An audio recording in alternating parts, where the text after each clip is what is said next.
আসসালামু আলাইকুম প্রিয় দর্শক।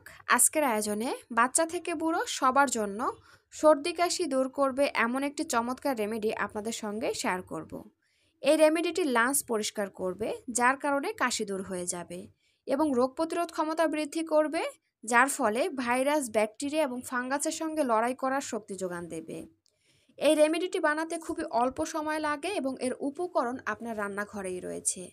এটা প্রাকৃতিক রেমেডি, যার কারণে কোনো পার্শ্ব প্রতিক্রিয়া নাই, যার ফলে আমরা ছোট বড় সবাই নিঃসন্দেহে খেতে পারবো। তো এখানে আর কথা না বাড়িয়ে চলে যাচ্ছে মূল আয়োজনে। মূল আয়োজনে যাওয়ার আগে বরাবরের মতন আপনাদের কাছে ছোট্ট একটি অনুরোধ করে নেব।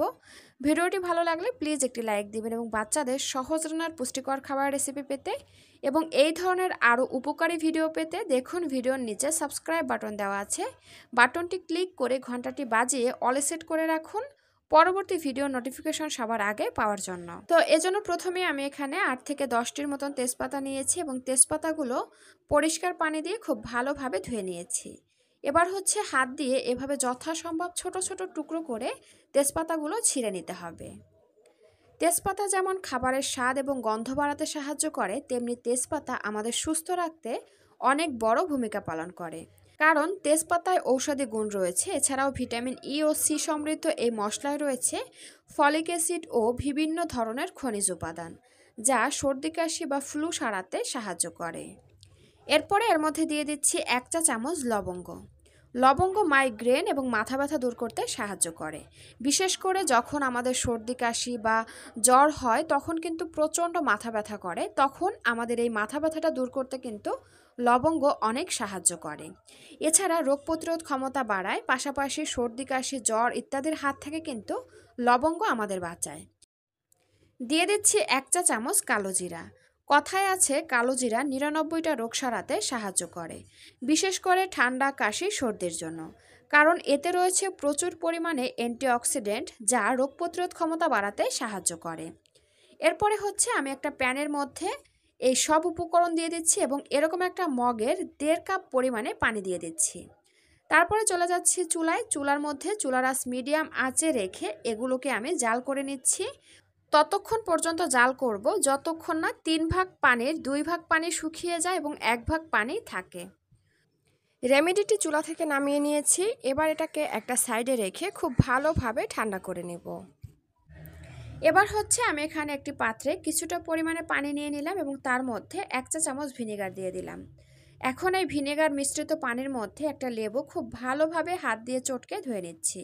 এতে করে লেবুটা জার্মস এবং ব্যাকটেরিয়া মুক্ত হয়ে যাবে, কারণ এই রেমেডির মধ্যে একমাত্র কাঁচা উপাদান লেবু যাবে, যার কারণে লেবুটা খুব ভালোভাবে ভিনেগার মিশ্রিত অথবা লবণ পানির মধ্যে ধুয়ে এটাকে জীবাণুমুক্ত করে নিতে হবে। তো যাই হোক, এটা খুব ভালোভাবে ধুয়ে নিয়েছি। এখন একটা ছুরির সাহায্যে আমি এটাকে কেটে নিচ্ছি। অর্ধেকটা দিয়ে জুস তৈরি করব এবং অর্ধেকটা এরকম পাতলা পাতলা গোল গোল করে কেটে নিব। লেবুতে রয়েছে ভিটামিন সি, যা অ্যান্টিসেপটিক হিসাবে কাজ করে এবং রোগ প্রতিরোধ ক্ষমতা বাড়াতে সাহায্য করে। এছাড়া লেবু সর্দি, কাশি এবং গলা ব্যথা দূর করতে সাহায্য করে। এই তো লেবুর জুসটা বের করে নিয়েছি। এখন এটাকে একটা সাইডে রেখে দিচ্ছি। তারপরে এই মিশ্রণটা ঠান্ডা হয়ে আসছে। এখন একটা ছাঁকনির সাহায্যে এটাকে একটু সেঁকে নিচ্ছি। তারপরে একটা এয়ারটাইট কাচের জারের মধ্যে ঢেলে নিচ্ছি। এবার এর মধ্যে লেবুর জুসটা দিয়ে দিচ্ছি এবং স্লাইস করে কেটে রাখা লেবুর টুকরোগুলো এর মধ্যে দিয়ে দিচ্ছি। তারপরে ঢাকনা দিয়ে ঢেকে এটাকে আপনারা ফ্রিজে 10 দিনের মতন সংরক্ষণ করে তারপরে খেতে পারবেন। তবে ফ্রিজ থেকে বের করে এটা সরাসরি খাওয়া যাবে না। এটা চুলায় দিয়ে হালকা একটু কুসুম গরম করে তারপরে এই সিরাপটা খেতে হবে। মনে রাখবেন, ফ্রিজ থেকে এই সিরাপটা বের করে ঠান্ডা অবস্থায় যদি আপনি খান তাহলে কিন্তু ঠান্ডা কমার থেকে ঠান্ডাটা বেড়ে যাবে। এখন আপনাদেরকে এটা খাওয়ার নিয়মটা বলে দেই। বড়রা 3 টেবিল চামচ করে সকালে এবং রাতে 2 বার খাবে 1 চা চামচ মধু মিক্স করে, এবং 1 বছরের উপরের বাচ্চারা 1.5 টেবিল চামচ করে সকালে এবং রাতে খাবে হাফ চা চামচ মধু মিশিয়ে, অর্থাৎ সকালে হাফ চা চামচ এবং বিকালে হাফ চা চামচ মধু মিক্স করে তারপরে খাওয়াতে হবে। এটা প্রাকৃতিক রেমেডি, যার কোনো পার্শ্ব প্রতিক্রিয়া নাই, যার কারণে আমরা নিঃসন্দেহে ছোট বড় সবাই খেতে পারবো।